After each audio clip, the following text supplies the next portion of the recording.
بسم اللہ الرحمن الرحیم۔ اللہ کے نام سے شروع جو بڑا مہربان نہایت رحم فرمانے والا۔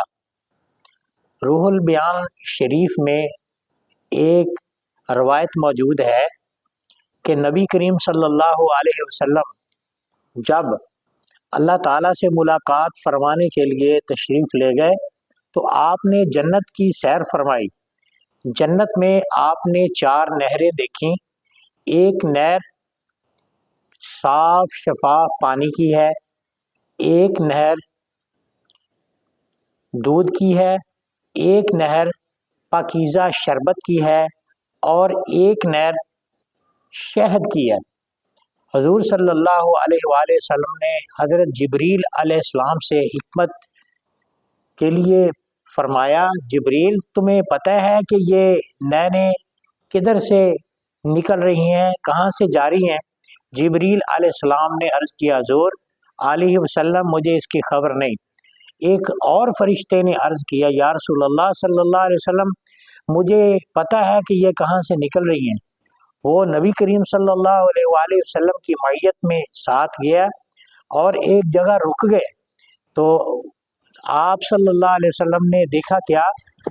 یہ دیکھا کہ ایک درخت ہے اور اس درخت کے پاس ایک بہت خوبصورت عمارت ہے۔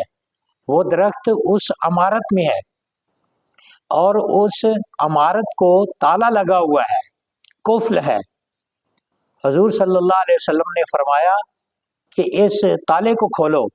اس فرشتے نے کہا، یا رسول اللہ صلی اللہ علیہ وسلم اس کی چابی آپ کے پاس ہے۔ آپ صلی اللہ علیہ وسلم نے فرمایا، کیسے؟ عرض کیا، حضور آپ بسم اللہ الرحمن الرحیم پڑھیں تو یہ تالا کھل جائے گا۔ نبی پاک صاحب الاولاد صلی اللہ علیہ وآلہ وسلم نے بسم اللہ الرحمن الرحیم پڑھی، تالے کو ہاتھ لگایا تو وہ تالا کھل گیا۔ سرکار عالم صلی اللہ علیہ وآلہ وسلم اندر تشریف لے گئے تو آپ نے وہاں دیکھا 4 ستون ہیں، چاروں ستونوں پر بسم اللہ الرحمن الرحیم لکھی ہوئی ہے۔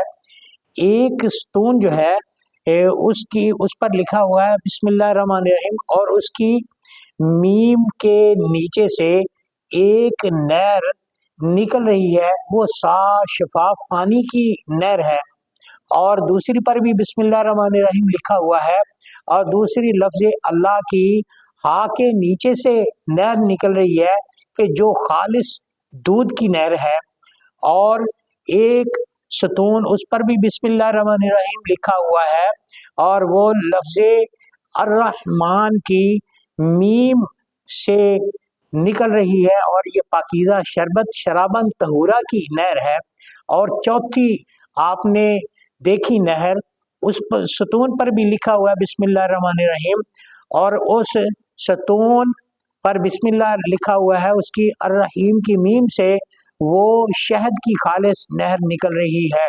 تو یہ آپ نے مشاہدہ فرمایا، اللہ تعالیٰ کی طرف سے آواز آئی، پیارے محبوب صلی اللہ علیہ وآلہ وسلم آپ کا جو امتی بسم اللہ الرحمن الرحیم پڑھے گا میں ان 4 نہروں کا اسے مستحق فرما دوں گا۔ تو ہمیں بسم اللہ الرحمن الرحیم شوق اور ذوق سے پڑھنی چاہیے۔